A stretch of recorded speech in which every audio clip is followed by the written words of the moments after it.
സനാതനധർമ്മത്തെ അവഹേളിക്കുന്ന ശ്രമങ്ങളിൽ നിന്ന് മുഖ്യമന്ത്രി പിന്തിരിയണമെന്ന് ബിജെപി നേതാവ് വി മുരളീധരൻ. മുഖ്യമന്ത്രി അറിയാത്ത കാര്യങ്ങളിൽ അഭിപ്രായം പറയരുതെന്നും അദ്ദേഹം ആവശ്യപ്പെട്ടു. വിവാദ പ്രസ്താവന പിൻവലിക്കാത്ത മുഖ്യമന്ത്രിയും പാർട്ടി സെക്രട്ടറിയും ഹിന്ദു സമൂഹത്തെ അവഹേളിക്കുകയാണെന്നും വി മുരളീധരൻ ആരോപിച്ചു. അത് പിൻവലിക്കാനോ തിരുത്താനോ തയ്യാറാകാത്ത മുഖ്യമന്ത്രി ഹിന്ദു സമൂഹത്തെ ഒന്നാകെ വെല്ലുവിളിക്കുകയാണ്. ഈ രാജ്യത്തെ കോടിക്കണക്കിന് ഹിന്ദുക്കളുടെ വിശ്വാസധാരയായിട്ടുള്ള സനാതന ധർമ്മത്തെ അശ്ലീലം എന്ന് വിശേഷിപ്പിക്കുക വഴി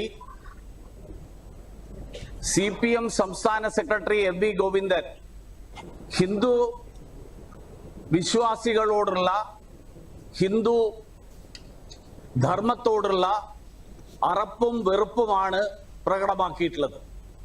ശബരിമലയിൽ